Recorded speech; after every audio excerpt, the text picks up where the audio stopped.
Excella Education Study in USA assured scholarship. Contact 9881 నమస్కారం, welcome to I dream. నేను మీ విజిత. ప్రస్తుతం మనతో పాటు ఉన్నారు విశ్వపతిగా ప్రసిద్ధి చెంది టీవీకే మూర్తి గారు. కలో వెంకట నాయక అంటుంటారు. కలియుగ ప్రత్యక్ష దైవం ఆ ఏడుకొండలవాడు. అయితే కలియుగంలో ఆ ఏడుకొండలవాడి లీలలు ఏ విధంగా ఉన్నాయి అనేది మనకు ఆయన మాటల ద్వారా, ఆయన పుస్తకాల రూపంలో ఎన్నో పుస్తకాలు రాసి ఎన్నో భాషల్లో రాసి మనందరికీ తెలియజేస్తున్నారు. ఇప్పుడు గురుగారితో మాట్లాడి వాటికి సంబంధించిన విషయాలన్నింటినీ క్లియర్గా తెలుసుకుందాం. నమస్కారం గురుగారు. నమస్కారం తల్లి. ఎలా ఉన్నారు గురుగారు? ఫైన్ అమ్మా, చాలా సంతోషం మీతో మాట్లాడటం ఈరోజు. నా అదృష్టంగా నేను భావిస్తున్నా గురుగారు, మిమ్మల్ని కలవడం, మీతో మాట్లాడడం. సంతోషం, నాకు కూడా చాలా సంతోషం. గురుగారు, అసలు భగవంతుడు ఉన్నాడు లేడు అని వాదించే వాళ్ళు ఉన్నారు. ఉన్నాడు అని కొంతమంది, లేడు అని కొంతమంది.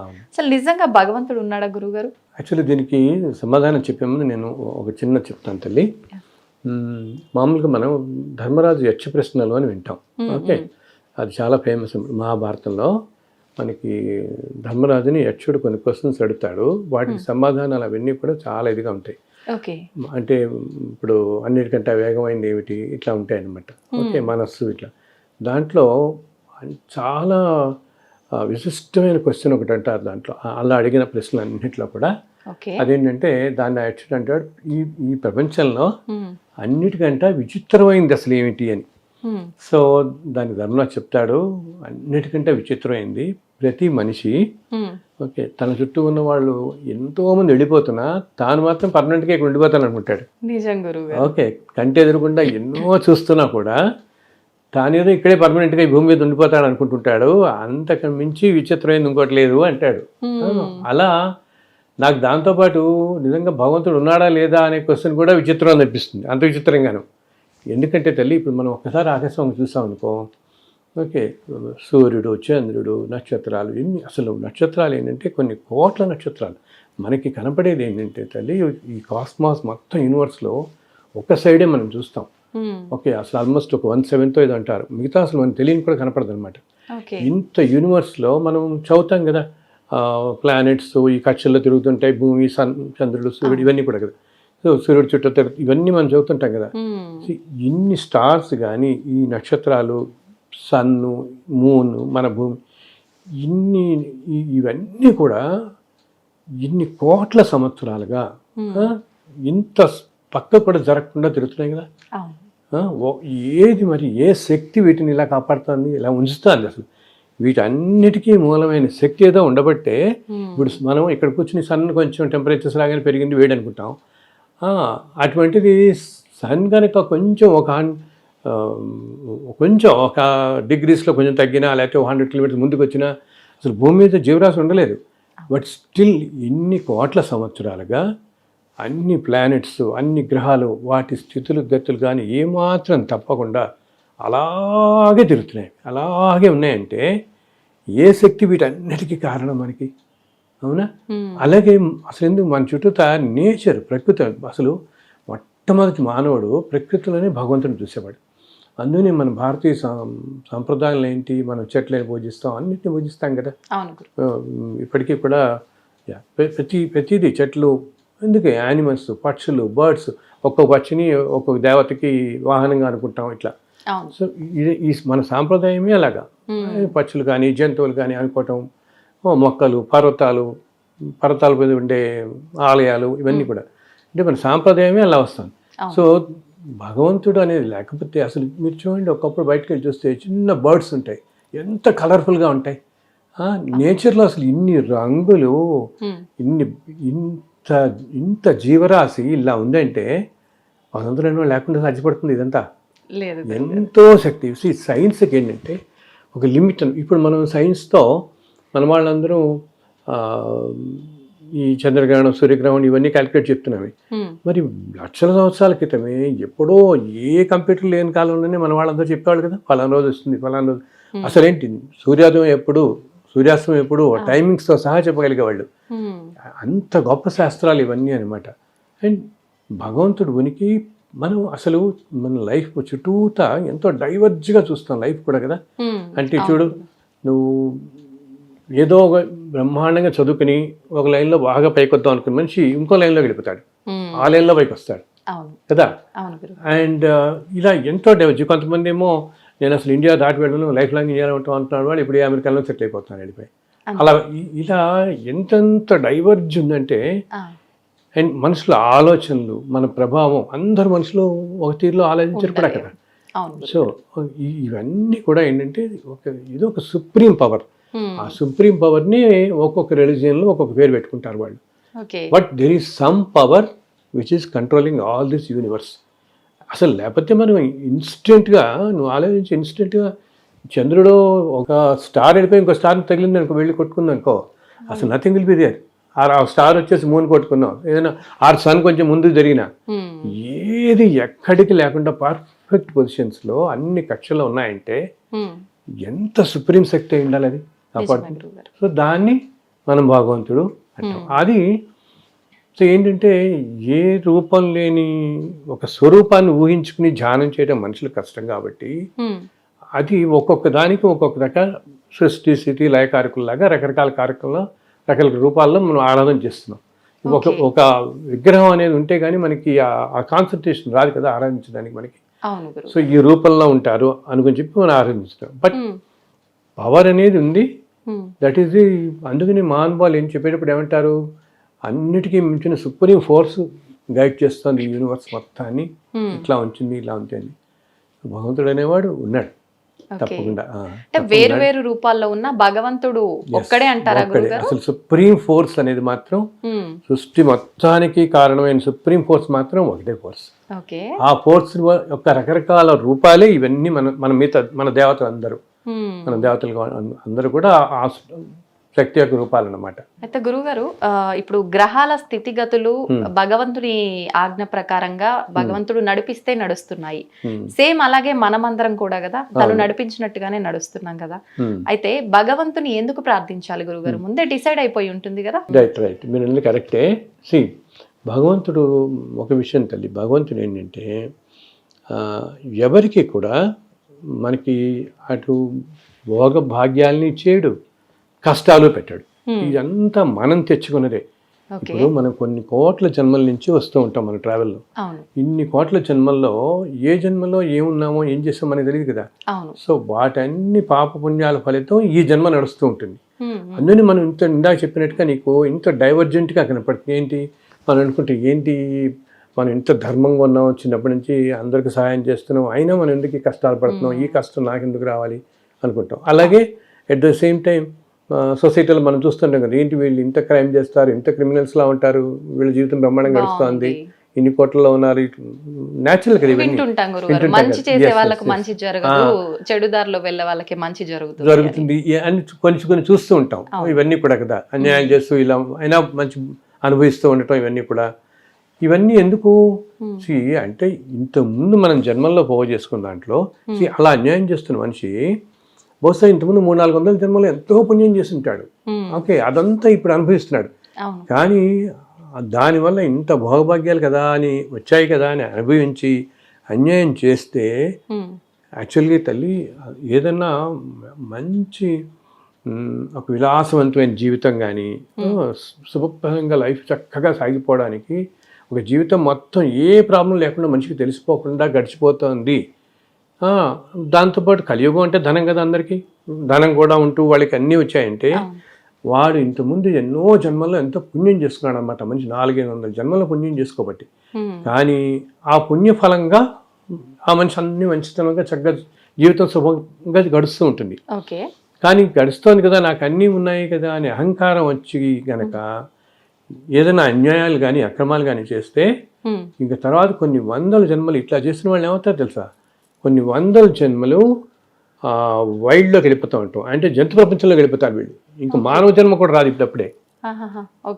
మానవ జన్మలో కూడా రాదు. ఇంత అన్యాయాలు చేసేవాళ్ళు కనుక విపరీతంగా అన్యాయం ఇప్పుడు చేస్తున్నప్పుడు అనుకోవచ్చు, నాకేముంది, నన్ను ఎవరేం చేస్తారు మనకి అనుకుంటాం. కానీ వీటన్ని ఈ రోజు నువ్వు ఇంత భాగ్యం అనిపిస్తున్నావు అంటే ఎంతో జన్మలో చేసుకున్న పుణ్యమే కదా.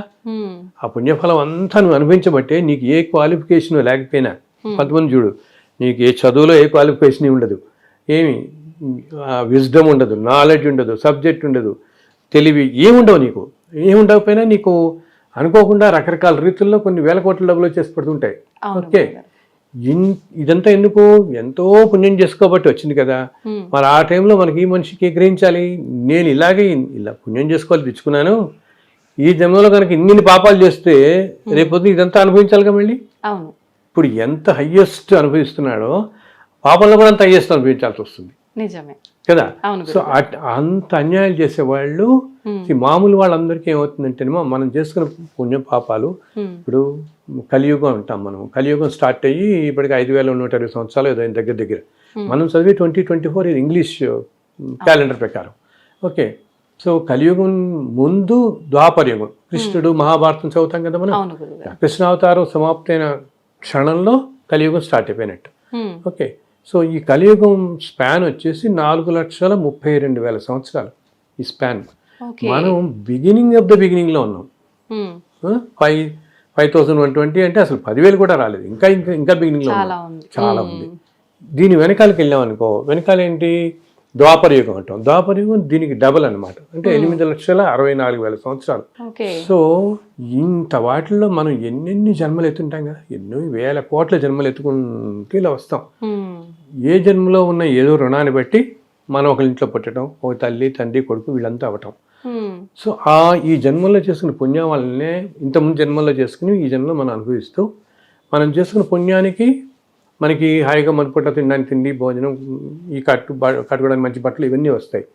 వేరే పాపం చేస్తుంటాం కదా, దానికి ప్యారల్గా ఏదో అనారోగ్యాలు, ఏవో డిసప్పాయింట్మెంట్లు, మనకి ఏదో అనుకుంటాం అది కుదరకపోవచ్చు, ఈ పని అవ్వకపోవచ్చు, ఏవో కష్టాలు ప్యారల్గా రెండూ నడుస్తాయి మనుషులందరికీ. రెండు వెళ్తూ ఉంటాయి ప్రతి జన్మలోనూ కూడా. సో ఇలా అన్యాయాలు చేసేవాళ్ళు ఆ మాట అనుకోవాలి, నేను ఈరోజు ఇన్ని వేల కోట్లు సంపాదించుకుని ఇన్ని చేసుకుని చాలా సమాజంలో ఉన్నత పొజిషన్లో ఉన్నానంటే ఎంతో పుణ్యం చేసుకోబట్టి కదా. ఈరోజు నేను ఇన్ని అన్యాయాలు చేస్తామంటే మళ్ళీ కొన్ని వేల జన్మలో కష్టపడాల్సి వస్తుంది దానికి. అది కూడా ఏంటి, మామూలుగా కూడా కాదనమాట. నేను ఇలా విపరీతమైన ఇంకా ఏమంటాం, ఓ క్రిమినల్ యాక్టివిటీస్ కానీ ఇటువంటి వాటి అన్నిటికీ వెళ్ళే వాళ్ళకి అసలు జంతు ప్రపంచంలోకే వెళ్ళిపోతారని చెప్తున్నారు, శాస్త్రంలో చెప్తారు. ఇంకా మళ్ళీ మన మానవ జన్మ అన్నిటిలో కల్లా 84 లక్షల జీవకోటి వీటిల్లో మానవ జన్మ అన్నిటికంటే ఉత్తమమైంది మనకి కదా. మానవ జన్మలోనే మనకి జ్ఞానం, మాటలు అన్నీ ఉన్నాయి మనకి, మన మనస్సు, మన ఆలోచన అన్నీ కూడా. సో భగవంతుడు ఏంటంటే ఆయన అన్నీ చూస్తూ ఉంటాడు, అంతేకాని ఆయన ఎవరికి కష్టం పెట్టాడు, ఎవరికి భోగభాగ్యాలు, ఇవన్నీ మనం తెచ్చుకునేవే. ఓకే, అయితే ఏంటి, నువ్వు ఏదైనా విపరీతమైన మన కష్టాలు వచ్చినప్పుడు సాధారణంగా మనుషులు ఏంటంటే మరీ కష్టాలు వచ్చాయనుకో అనుకుంటాం, ఏంటి స్వామి నేను ఇంత పుణ్యాత్ముడిని, ఇంత ధర్మంగా ఉంటాను, ఇన్ని కష్టాలు పడే, అసలు నువ్వు లేవన్న భగవంతుడు లేడని ఇస్తారు కూడా అనేస్తావు, నిందిస్తూ ఉంటారు, నువ్వు ఉంటే ఇలా కష్టం పెడతావు నిజంగాని అనుకుంటారు. అలా అనుకున్న మనిషే ఆ క్షణంలో ఇంకోటి కూడా ఏమనుకోవాలి, నేను ఇప్పుడు ఈ మాత్రం 3 పూట్ల తిండి లభిస్తుంది కూడా ఆయనే కదా కారణం.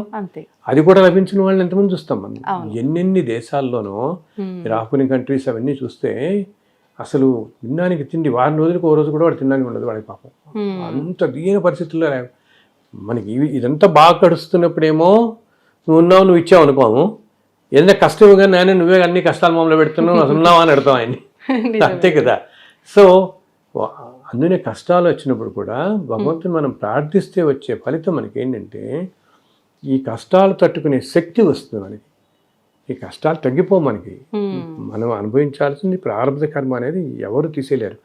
ఓకే, ఎన్నో జన్మలో చేసుకునే కర్మ అందుకని మనం ఎంతో ధర్మాత్మలు కూడా మనకు కనపడే వాళ్ళు పాపం ఎన్నో కష్టాలు పాలవుతుంటారు, చూస్తున్నాం కదా మనం పాలవుతుంటాం. ఎందుకో ఏదో జన్మలో ఈయన ఏదో చేసుకుని ఉంటాడు. అది కూడా ఏంటి, జస్ట్ నీ వెనకాల జన్మే కాదు, నేను ఎప్పుడో ఒక 1000 జన్మల క్రితం ఏదో చేసుకున్నాను అనుకో, అది ఇప్పుడు అనుభవానికి రావచ్చు.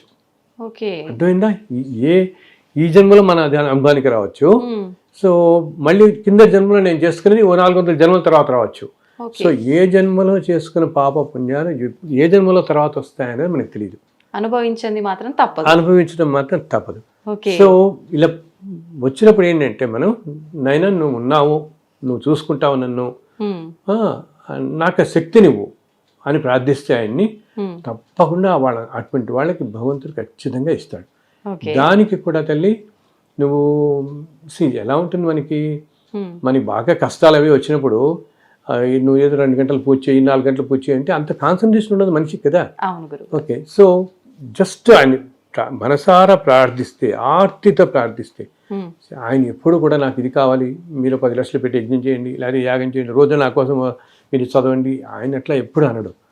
ఓకే, మనం ధర్మంగా ఉంటూ మనం ఇప్పుడు మన కష్టాలు వచ్చినా ఇంకొకరిని నిందించక, ఇప్పుడు జనరల్ కష్టాలు అవగానే వాళ్ళని ఏమన్నా అంటారు, నీ వల్ల నాకు కష్టం వచ్చింది, అతను ఏదో కారణభూతులు అవుతాడు కానీ ఈ కష్టం నీదే, నువ్వు అనుభవించాల్సింది కాబట్టి ఏదో రూపంలో ఎవరి ద్వారానో ఎవరితోనో వస్తుంది మనకి. కాబట్టి మనం మనిషిని నిందించకూడదు. ఒక మనిషిని ఏదో అని ఇతని వల్లే నేను ఇలా అయిపోయాను, ఇలా చేసాము, అలా అసలు దేవుడే లేడు ఇట్లా అనకుండా, అయినా నువ్వు ఉన్నావు, నువ్వు మమ్మల్ని బయటపడేన ఆర్తి అంటాం చూసావు మనం, ఆ ఆర్తితో కనుక ఆయన్ని సింప్లీ వేడుకుంటే చాలు. రోజు ఒక్క నమస్కారం పెట్టి, స్వామి నాకు ఇవన్నీ తట్టుకునే శక్తి నాకు ఇవ్వు, తొందరగా బయటపడాయి అని సింపుల్ ప్రార్థన చేసిన అసలు ఆయనే చెప్తాడు ఒక చోట, కలియుగంలో కేవలం నా నామస్మరణకే ఇంతకుముందు యుగాల్లో తపస్సుకి యజ్ఞయాగాదులకి ఇచ్చేంత ఫలితం నా నామాన్ని స్మరిస్తే చాలిస్తానంటాడు. అంత ఈక్వల్ ఫలితం. సో బికాజ్ ఆయనకు అప్పుడే తెలుసు కలియుగం వచ్చే టైంకి వీళ్ళెవరికి టైం ఉండదు అంతా, ఇవన్నీ చేసేంత భగవంతుడే మనకు ఆప్షన్స్ ఇస్తాడు, ఆప్షన్స్ ఇచ్చాడు. సో కష్టాలు వచ్చినప్పుడు ఇలా నేను నువ్వు ఉన్నావు, నువ్వు మమ్మల్ని బయటపడేస్తావు అని మనం ధర్మంగా ఉంటే తప్పకుండా ఆ కష్టాలను తట్టుకునే శక్తి ఇస్తారు మనకి. అండ్ తొందరగా తగ్గుతాయి, వాటి తీవ్రత తగ్గుతుంది, ఏదైనా తీవ్రత తగ్గుతుంది, తొందరగా బయటపడగలుగుతాం.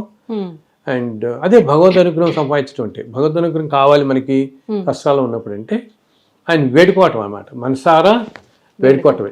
వేడుకుంటూ మనం ధర్మంగా ఉండాలి. మనం గబుక్కొని మనకి ఇలా చేయండి కదా అని మనం కొంతమంది చాలా మంది ఏంటంటే జనరల్ మనుషుల నేచర్ ఎట్లా ఉంటుందంటే, మనకి ఏదైనా కష్టం కలగానే వాళ్ళు వీడికి ఎందుకు కష్టం కలగకూడదు అనుకుంటాడు ఇంకోటి. It is natural human tendency కదా.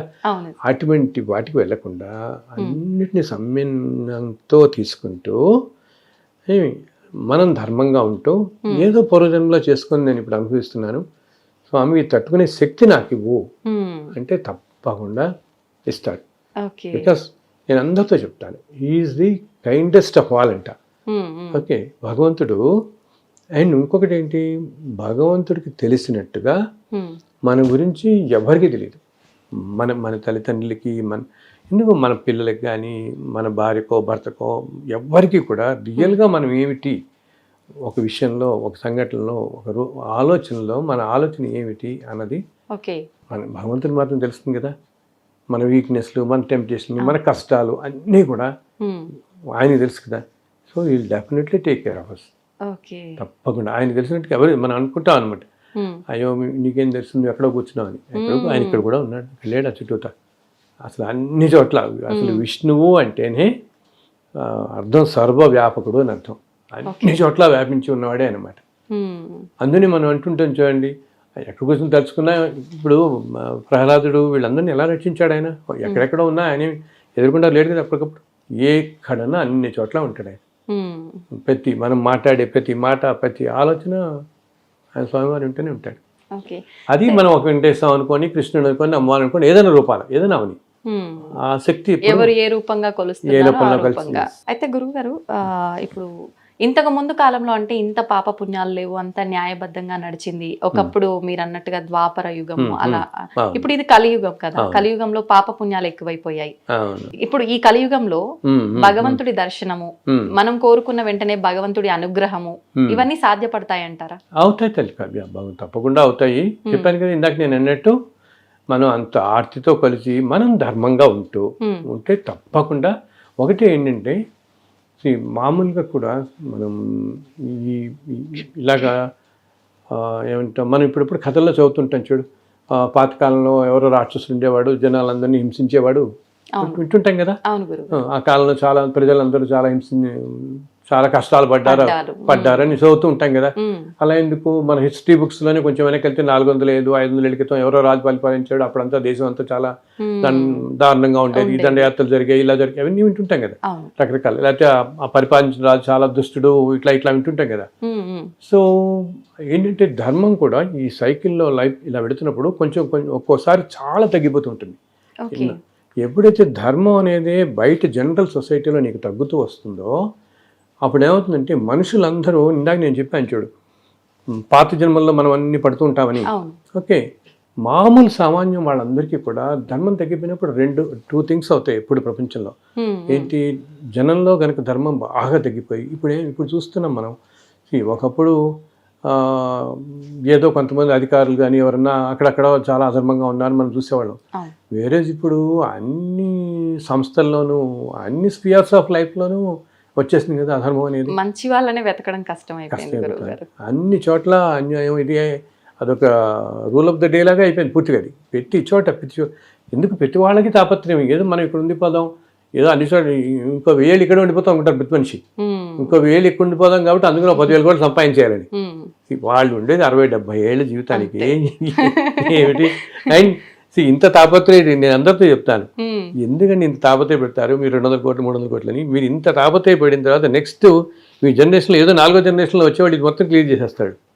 వీడు ఇంత కష్టపడి ఇంత అన్యాయాలు చేసి సంపాదించిన డబ్బు అనేది ఎందుకు ఏం చూసుకోడు కదా. ఇంకా దానివల్ల లేని పని పాపం మూడు కట్టుకుని నెక్స్ట్ జనరేషన్స్ పెడుతుంది ఆ పాపం. అంతే కదా, పిల్లలు నెక్స్ట్ జనరేషన్స్ వాళ్ళకి ఈ పాప ఫలితం అంతా పడుతుంది అనవసరంగా.